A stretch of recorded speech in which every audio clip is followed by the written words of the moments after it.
Hey y'all, just got a few thoughts on my mind about this Target development. As we know, the CEO for Target has requested, and from what I understand by this point, has already had the meeting with Reverend Al Sharpton. I've heard some comments and criticism as to why he decided to invite Reverend Sharpton. I know that I'm Generation X, and so I'm very familiar with Reverend Sharpton. And but I know that some of the younger generation, they may not have the same level of respect or notoriety or familiarity with the Reverend Sharpton that my generation and a generation before may have with him. Maybe not even the same level of comfort. Nevertheless, Target did reach out, which means that us closing our wallet to them has had an effect. And so I'm glad. Now, many of people feel like they're never going back to Target. And, I dare not tell anybody where to spend the money that they have earned. But I have a little different perspective. I certainly would go back to Target, but they would have to earn it. For me, I think they've already shown us where their heart is.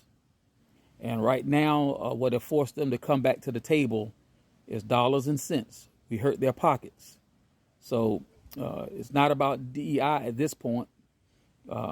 They've shown us that for political reasons, maybe even for racial reasons, they were willing to pull back on that because they wanted to draw nigh to the current administration. But I think when they saw that the current administration wasn't coming to save them for the tremendous deficit that we caused them, now they're coming back to us. But there's some things that I would have to see Target do before I would ever spend another dime with them.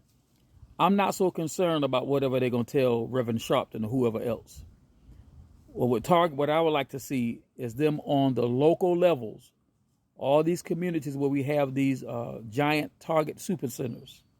You have people like me who are very committed to the community and the least of these in the communities.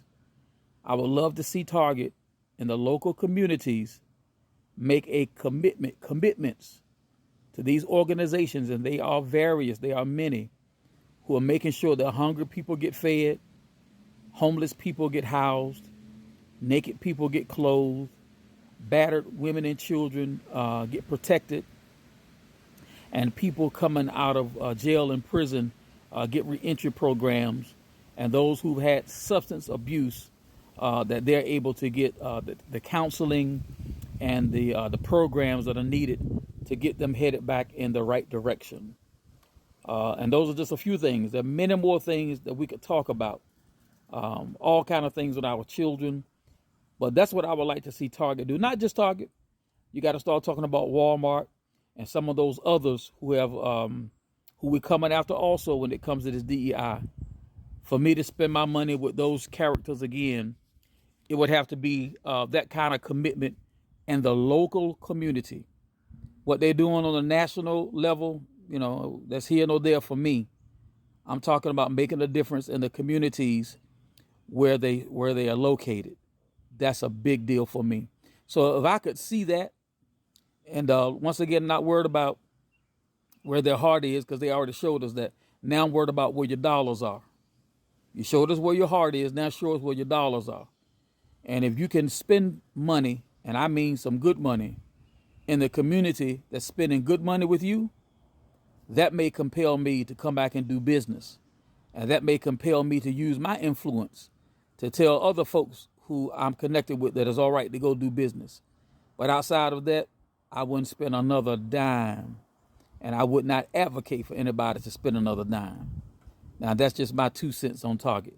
Y'all have a good one.